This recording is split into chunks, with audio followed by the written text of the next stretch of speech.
O Oda escondeu uma das histórias mais trágicas de One Piece dentro de um simples jogo de palavras. E isso pode mudar completamente tudo o que a gente achava que sabia sobre o século perdido. Desde a revelação do Imu, a ideia de Love Tale começou a ganhar cada vez mais força. E agora eu vou te mostrar todas as pistas e detalhes que indicam que essa teoria pode realmente ser verdadeira. E que talvez a gente esteja prestes a testemunhar o passado mais triste e devastador de toda a obra. Mas primeiro, vamos recapitular essa ideia. A teoria de Love Tale sugere que os 800 anos de história em One Piece não são apenas uma disputa política por poder, mas sim uma grande tragédia romântica, que dá um novo significado ao título original da obra, Romance Dawn. No centro do século perdido existia um conflito pessoal entre Imu e Joy Boy, dois homens que amavam a mesma mulher, a rainha Nefertari de Lily de Alabasta. Enquanto Imo desejava controle absoluto, Lily escolheu o caminho da liberdade ao lado de Joy Boy. Uma escolha que foi, na prática, uma traição, que destruiu completamente o coração de Imo. E foi exatamente isso que levou ele a passar os próximos 800 anos apagando a existência deles da história. Esse vazio no século perdido não foi criado só por poder, mas para esconder a vergonha de Imo. O fato de que o suposto Deus do mundo foi rejeitado pela mulher que amava. Isso também explicaria por que aquele chapéu de palha gigante está congelado. Aquilo não é só um objeto, é uma memória fria e solitária do laço entre Lily e Joy Boy. Algo que Imu simplesmente nunca conseguiu esquecer. A vontade do D simboliza o amanhecer. Um nascer do sol inevitável que vai acabar com a longa noite de tristeza de Imu e com os segredos escondidos por 800 anos. E no fim, quem vai preencher esse vazio na história será a Nico Robin, traduzindo os poneglyphs e revelando ao mundo inteiro que o governante eterno nada mais é do que um homem de coração partido, cuja obsessão acabou afundando o mundo, encerrando finalmente o romance mais longo da história de One Piece. Essa é só a base da teoria, a ponta do iceberg, porque tem muito mais coisa aqui que quase ninguém tá falando. Antes de One Piece se tornar o que é hoje, o protótipo do Oda se chamava Romance Dawn, e a gente sempre interpretou romance como aventura.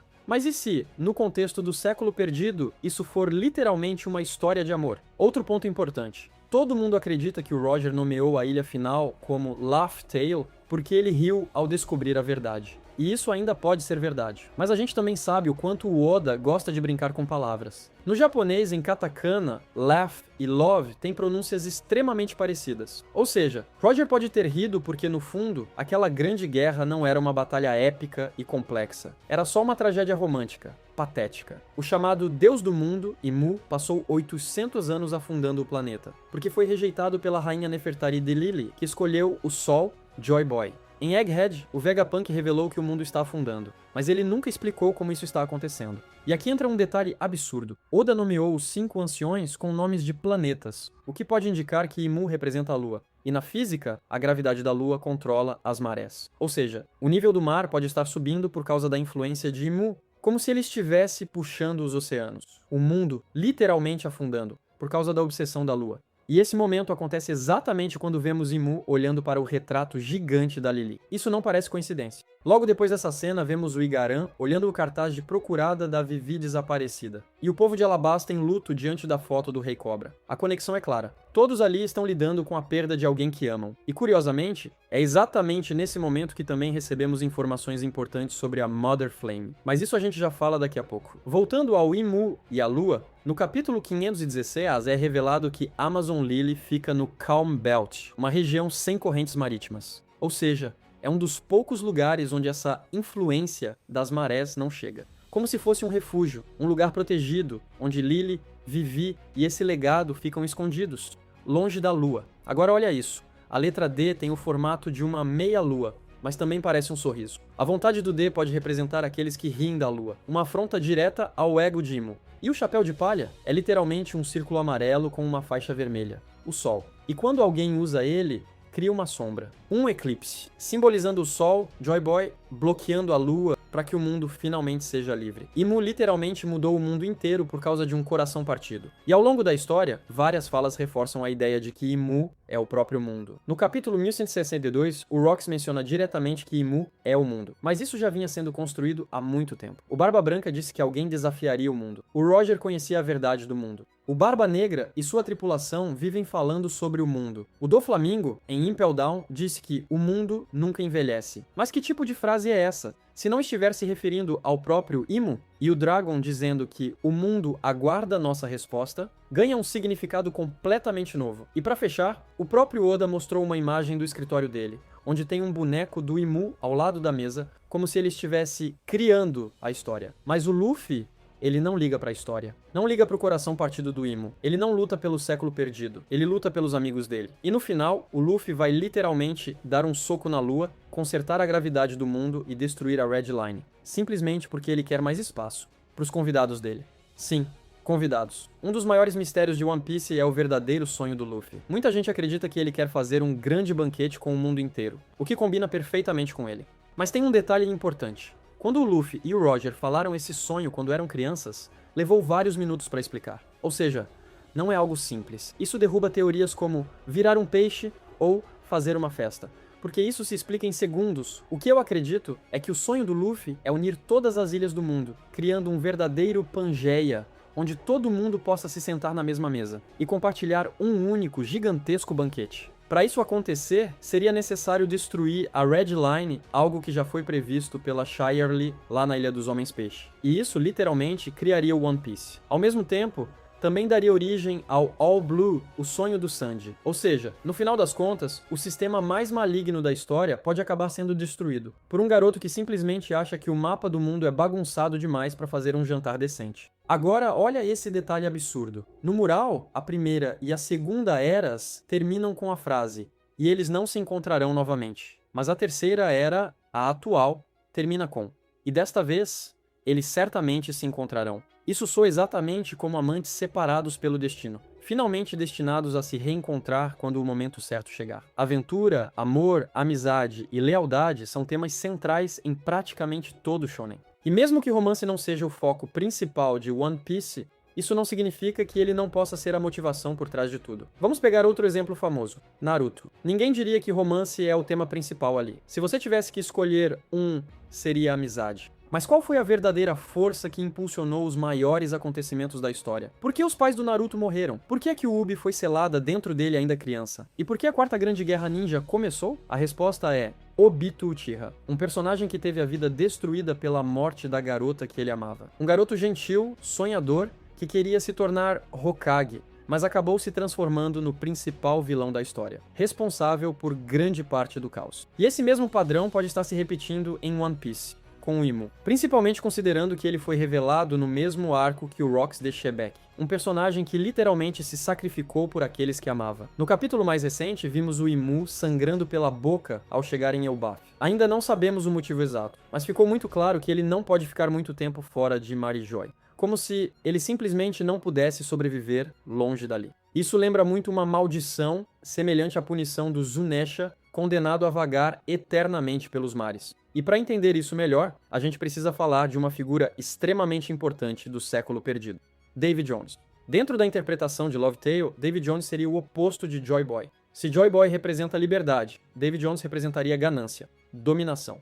E talvez ele tenha sido o verdadeiro rei do mundo, antes de ser derrotado por Imu. Isso foi sugerido no incidente de God Valley, quando Rocks chamou Imu de Rei Rato, insinuando que o verdadeiro governante era o Davy Jones. Segundo lendas e várias teorias de One Piece, Imu teria amaldiçoado Davy Jones, jogando ele no fundo do oceano, criando o famoso baú de Davy Jones. Isso poderia explicar por que o mar rejeita usuários de Akuma no Mi. E isso conecta diretamente com figuras atuais, como o próprio Rocks e o Barba Negra, possíveis descendentes dessa linhagem, tentando recuperar o trono que foi roubado há 800 anos. Mas isso levanta a pergunta mais importante de todas. Quem amaldiçoou o Imu? A teoria mais comum diz que foi o Joy Boy, ou o próprio Davy Jones, antes de morrer. O que explicaria por que ele não pode sair de Mary Joyce. Mas tem um problema nisso. Isso implicaria que no século perdido, maldições e magia negra eram comuns. E isso não parece muito provável. O Joy Boy tinha a mesma Akuma no Mi do Luffy. E é difícil imaginar que o Deus do Sol tenha poderes de maldição. Da mesma forma, se o Davy Jones tivesse algo parecido com a Akuma no Mi do Barba Negra, ainda assim não aponta diretamente para esse tipo de habilidade. E sinceramente, não faz sentido o Oda introduzir um novo sistema de poder no arco final. Agora, por outro lado, As habilidades do Imu parecem totalmente ligadas a maldições. O Dome Reverse funciona praticamente como uma maldição. Os contratos que ele faz com os Gorosei e os Cavaleiros Sagrados também lembram pactos amaldiçoados. E a punição do Zunesha parece diretamente conectada a ele. Porque pensa comigo, por que o Joy Boy amaldiçoaria o Zunesha? Ou o Davy Jones faria isso? Não encaixa. O século perdido sempre foi associado à tecnologia avançada, como o próprio Vegapunk explicou. Então é possível que apenas o Imu tenha acesso a esse tipo de poder, seja através da Akuma no Mi dele, ou de alguma outra fonte desconhecida, como o Tesouro Nacional de Marijoy. Mas aí vem outro ponto. Se só o Imu tem esse poder, por que ele também está amaldiçoado? A minha teoria é simples: Imu usou uma habilidade proibida para vencer a Guerra do Século Perdido. Ele conseguiu um poder absurdo, mas em troca foi amaldiçoado, e a única forma de manter esse poder ativo é através da Mother Flame. E pra pensar, não é estranho que, em um capítulo tão importante, onde o Oda revelou a verdadeira forma do Imu, mostrou a situação dos Cavaleiros Sagrados e a crise de comida em Marijoy, ele também tenha dedicado uma página inteira para York, mostrando novamente a Mother Flame? Isso não parece aleatório. Se o Imu realmente for um Lunarian, como muitas teorias sugerem, isso fica ainda mais interessante, porque a principal característica dos Lunarianos é a chama. E se a chama do Imu estivesse apagando? A profecia do mural diz que um demônio possui a Mother Flame. Algumas pessoas acreditam que a Mother Flame é uma arma ancestral. E até faz sentido, considerando o que vimos em Luluzia. Mas tem um detalhe importante. As armas ancestrais já existiam, elas só precisam ser ativadas, como Poseidon ou Pluton em Wano. Já a Mother Flame foi criada pelo Vegapunk. Então como ela existiria no século perdido? E é aqui que os Lunarianos entram na história. Eles eram conhecidos como uma raça de deuses, que viviam no topo da Red Line. Segundo o Barba Branca, existia um reino de deuses no topo do continente vermelho, muito antes de Marijoy sequer existir. Mas por motivos ainda desconhecidos, os Lunarianos foram praticamente exterminados. E até hoje, o governo mundial continua caçando essa raça, oferecendo uma recompensa absurda de 100 milhões de berries por qualquer informação sobre eles. E detalhe, isso é só por informação, nem é pela captura. O governo mundial já perseguiu várias raças: bucaneiros, homens-peixe, gigantes e até mesmo o clã do Davy, por causa do Davy Jones. Mas mesmo assim, gigantes e homens-peixe ainda existem, e têm seus próprios territórios. Nós vimos bucaneiros e membros do clã do Davy em God Valley. Agora os Lunarianos são praticamente inexistentes. E isso não é só porque o governo mundial odeia eles, é porque ele precisa deles. Mas por quê? Porque os Lunarianos eram, ou ainda são, tão valiosos? Porque foi exatamente assim que a Mother Flame original foi criada lá no século perdido. Os Lunarianos eram forçados a liberar suas chamas naturais em níveis extremos, por longos períodos de tempo, até ficarem completamente exaustos, ou até morrerem. Era um processo totalmente ineficiente e impossível de sustentar por muito tempo. E isso explica por que esse tipo de poder não era usado com frequência. E também explica como aquele demônio no mural possuía uma quantidade absurda de energia de fogo. Agora pensa comigo. Se o Imu for realmente um Lunariano, ou pelo menos estiver usando o corpo de um, isso explicaria como ele consegue controlar um poder tão absurdo de chamas. E também explicaria como ele foi forte o suficiente para derrotar o Joy Boy e toda a aliança daquela época. Isso também responde outra coisa importante. Por que o Imu precisa tanto da Mother Flame? E por que o Oda fez questão de mostrar a York naquele capítulo? Não é só sobre destruir ilhas, é sobre garantir uma fonte de energia estável, que aumente ainda mais o poder do Imu e talvez até enfraqueça ou quebre a maldição dele. Porque agora, mesmo ferido, despertado e sangrando, o Imu ainda conseguiu sair de Marijoy e enfrentar ameaças gigantescas. Mas imagina isso com o poder multiplicado, 10 vezes, 100 vezes mais forte. Talvez a maldição simplesmente deixe de limitar ele. E isso muda tudo. No final das contas, a teoria de Love Tale se torna uma das explicações mais fortes e coerentes para o final de One Piece, porque ela conecta quase 30 anos de pistas em uma única, devastadora tragédia humana. Ela sugere que o século perdido não foi apenas uma guerra política, mas o resultado catastrófico de um conflito emocional entre Imu, Joy Boy e a rainha Nefertari de Lily, onde o amor obsessivo do Imu foi rejeitado, e Lily escolheu a liberdade, ao lado de Joy Boy. E essa rejeição pode ter sido o gatilho para Imu usar as armas ancestrais, ou a Mother Flame, e literalmente afundar o mundo em um ato de vingança emocional. O chapéu de palha gigante, preservado em gelo, pode ser um símbolo feito à mão, do laço entre Lily e Joy Boy, guardado como um troféu distorcido. por alguém que nunca conseguiu ter aquilo que desejava. Quando o Goldie Roger finalmente chegou na última ilha e deu o nome de Laugh Tale, ou talvez Love Tale, ele riu, até chorar. Porque ele percebeu que o maior segredo do mundo não era uma arma, não era uma estratégia, era uma história humana, quase patética. Um diário, uma confissão. E naquele momento, o Roger entendeu que ainda era cedo demais, porque o Deus do Sol ainda não tinha retornado. Alguém que pudesse, simbolicamente, derreter o coração congelado do Imu. Então ele deixou tudo nas mãos da próxima geração, acreditando que alguém como Luffy nunca aceitaria esse tipo de loucura egoísta. Porque enquanto o Imu enxerga esses 800 anos de dor como uma grande tragédia, o Luffy vai enxergar a verdade. Um tirano fazendo pessoas inocentes sofrerem. E quando a Nico Robin finalmente revelar toda a verdade através dos Poneglyphs, o mundo inteiro vai descobrir que o Deus que governa tudo não passa de um homem quebrado, e isso vai destruir completamente a autoridade divina do governo mundial, cumprindo, de uma vez por todas, a vontade do o amanhecer. Provando que nenhum sofrimento pessoal, não importa o quão profundo seja, dá a alguém o direito de tirar a liberdade do mundo. E é nesse momento que o verdadeiro significado de Romance Dawn finalmente será revelado. É isso por hoje. Se essa teoria explodiu sua mente, já comenta aqui embaixo o que você acha. E se quiser ver mais conteúdos sobre os mistérios do Imu, confere esse vídeo aqui do lado. Valeu por assistir e até a próxima.